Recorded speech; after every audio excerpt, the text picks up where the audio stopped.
Tawagar gamayya ta malamai da ƙungiyoyin addinin Musulunci daga ɓangarori daban-daban ƙarƙashin inuwar Babbar Majalisar Malamai ta ƙasa wato Council of Ulama da ke ƙarƙashin jagorancin Sheikh Farfesa Ibrahim Ahmad Makari ta gudanar da ziyarce-ziyarce domin ƙarfafa haɗin kai tsakanin addinai a Najeriya.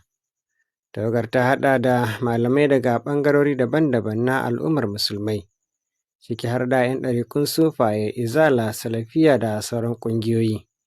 Manufar wannan yunƙuri dai ita ce ta tabbatar da haɗin kai da kawar da gaba da rikice-rikicen addini da kuma ƙarfafa girmamawa da fahimtar juna tsakanin al'ummar musulmai.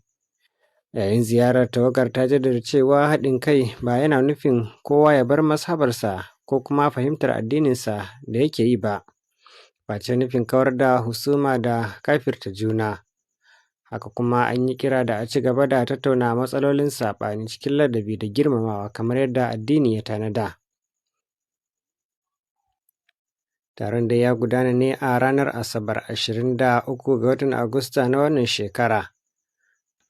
Ta kai ziyara ofishin Fitiyanul Islam da ke Abuja da kuma Majalisar Shura ta ɗarikar Tijjaniya da kuma hedikwatar Izala da ke Abuja, da aka karkare zamar a kwamitin limamai da ke birnin tarayya Abuja.